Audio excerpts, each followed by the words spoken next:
All right, so now we would be entering into the master bedroom. The first couple of things that you want to do is pay attention to any kind of windows that it does have inside the master bedroom. Take stock of them, okay? Are they big, huge windows? Are they pretty low to the ground?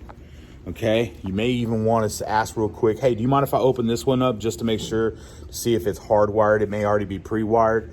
Do that just to do a quick little check. You just want to make sure that you see the things that you're looking for. And if you remember what we are looking for when we step inside of the master bedroom are things like this. Do we see any sensors? Okay, this one is very easy to tell. That's a surface mount sensor, wireless contact. Okay, now the other ones that you're going to be looking for a little bit harder to see. Okay, and then you're even going to have the magnet underneath there. Okay, those are things that you want to be looking for. And on doors, you want to be looking for those type of sensors, surface mount, as well as the recess. Okay, but now once we get inside of this master bedroom, we want to take a look at the windows. We want to make, kind of a conversation about it, like, oh, okay, so you got some big old windows over here inside your master bedroom. They're huge windows. They're very low to the ground. Do you think it's possible for somebody just to, maybe jump the fence, kind of stay crouched real low so the neighbors don't see them, and just kind of break out all this glass, kind of clear it out and just step right inside of your house? They wouldn't even have to open the window, right? Get them to confirm that. That is what is super important for you to be able to do that.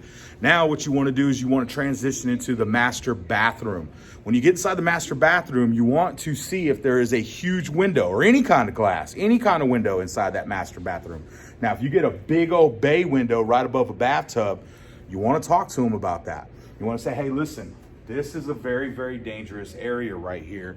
Criminals target this particular window because they know it's the one that leads to the master bathroom. The way they're able to tell, it's a fixed window, what they call a silhouette window. Now, if you ever hit on this, you're going to notice that it makes a different sound. And the reason why it does is because it's manufactured different. See, the plate glass windows that you have inside your living room or inside of anybody else's bedrooms, those are really sharp, okay? If you break that window, you got to bring your hand back super, super quick, like Bruce Lee quick. Otherwise, it's gonna fall down, it's gonna cut you all the way down to the white meat. This window doesn't do that. It's made like Hollywood breakaway glass. So whenever it does shatter, it bursts into a bazillion different pieces. It is literally made not to draw any blood. The reason why is they don't want you inside of here taking a bubble bath, or maybe taking the baby a bubble bath, and on accident, maybe somebody breaks the window and it falls in and could really hurt somebody. So that's the reason why they made it that way. But for intruders, they look at it as a welcome mat because it takes them right directly into the room that they're looking to get into. It doesn't matter if they break in through a kitchen window, front door, back door. There's one room they're going to enter into, and that is going to be the master bedroom closet as well. The reason why, there's 5 things that criminals are looking for when they break inside of a house. Number 1 is your money or your safe. Number 2 is your firearms. 3 is going to be your jewelry or keepsakes. 4 is going to be electronics. And 5 is going to be your prescription drugs, medications, things like Adderall, Percocet, Demerol, Xanax. You know what I'm saying? If you have these type of things, they're going to steal them from you, okay? And what room would I be able to potentially find all 5 of those items? Ask the customer that. They're going to say, my master bedroom. So at that point, that's whenever you look around, you just go, and we're doing nothing to protect it. That's what we need to do. Now, there's a couple of different things that we can do. Number 1, for this big bay window right above your bathtub, okay, I'm going to put what's called a shock sensor on it. Now, a shock sensor is a really unique device. It is a tri-tech device, meaning that it picks up intrusion 3 different ways. This is what it looks like, okay? Now, 1, as you can see, it has a magnet and the transmitter. So it does have separation. So if things were to open and close, it would be able to pick that up as well. Now, it also has a little glass breaker inside of there that's able to hear that, but it has the shock or the vibration. So if somebody tries to hit it and they don't necessarily put enough power into it to break the window, that would actually trigger the alarm because it would be able to measure that vibration, that shock. Okay, thus you would get the alarm to go off and no broken windows. So you're not having to replace that or pay a deductible or anything like that. They never get inside the house. I'm sure you can see that as a big benefit, right, Mr. Customer? Ask those questions just like that. After you solve that problem, you then take them out back into the master bedroom, and then you turn around back to those windows. Now, what we do need to solve is a problem here with these particular windows.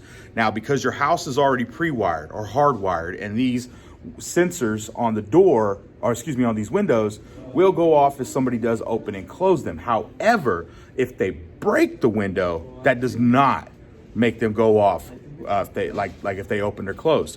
So we need to be able to solve this issue. So there's two different devices that we use to be able to detect intrusion into a home. One is the motion, the other is the glass break. Now, we learned a lot about the motion detector very early on, that it's turned off a lot of the times, and the only time that it's ever working is in the armed away mode. So what does that mean? Let's say that you went to bed at night and you armed your system away, which would turn on the motion detector. Unfortunately, the first time that your wife steals the blankets and you go to get them back, that will create movement, that will trigger the motion detector, and you're probably not going to be all too happy with the alarm system. So what we could do is put in a glass break detector in this dedicated room right here. So since the windows are already censored if they open and close them, but not if they break them, this is the perfect device, in my opinion, for this. But I do want to leave it up to you. So let me just ask you, between a motion detector and a glass break detector, which one do you see more benefit? And which one do you see better protecting this particular room right here? Let them answer. They will always go with the glass break detector on that.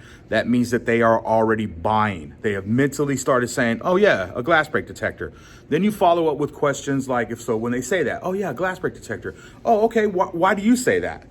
Oh, because it's working all the time, and if they break the glass, then it does trigger the. That's exactly right. Yeah, absolutely. So yeah, the biggest benefit that I feel about the glass break detector is it kind of creates an invisible force field around your house. And the best thing is that it picks up that pitch of broken glass before they actually get inside of the home. So the intruder never gets in here, where a motion detector doesn't pick anything up until it detects movement, right?